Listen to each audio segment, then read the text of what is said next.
Mashinangiz yaxshi tortmayaptimi? Uy sharoitida injektor tozalashni o'rgataman. Bizga oddiygina bitta atyorka va treshotka 13 galopga kerak bo'ladi. Injektor tozalash kerakligini biz qattan bilamiz. Mashina o'zi ogohlantiradi. Bunga mashina tortishi og'irligi, rasxod benzin ko'payib ketgani va qo'zg'alokani bog'lab turib ochib ketishdan bilsa bo'ladi. Mana bu stopperi bor. Mashina bundoq qilsa chiqadi. Benzin ishlangan chiqarish oson. Ishlangan pastga bosib turib, mana shu knopkasi bor. Knopkani ichkariga itarib turib, sekin qimlatsangiz chiqadi. Oxirgi 3-zazimniyni bo'liti. Mashina shundoq yechaveramiz. Reykani yechmasdan turib chiqarsa ham bo'ladi. Stopperni bunda tortib chiqib keladi. Reykadan o'ngga chapga qilsa, farsonkalar shunday chiqib keladi. Qolganlari ham xuddi shunaqa qorayotib chiqadi. Rasvaritel 646 ni tozalaymiz. Biz oddiygina mana bunday idishga solganmiz, udobni. Farqini ko'rdinglar? Qanaqa darajada toza bo'lganini. Farsonkalarni qo'yishdan oldin rezinkalar bilan, rezinkalarni обязательно moylash shart. Bizda spesialniy moy bor. Agar sizlar moy topa olmaydigan bo'lsanglar, shubdan foydalansanglar ham bo'ladi. Xuddi shu tartibda yig'ib chiqamiz. Injektor qo'ygandan keyin reykasiga ham to'g'rilab olish kerak va simlarni tiqib chiqamiz. Boltlarni ilib olamiz. Zavatqi.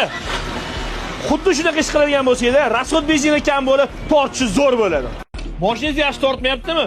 Uy sharoitida injektor tozalashni o'rgataman. Bizga oddiygina bitta atyorka va treshotka 13 galopga kerak bo'ladi. Injektor tozalash kerakligini biz qattan bilamiz. Mashina o'zi ogohlantiradi.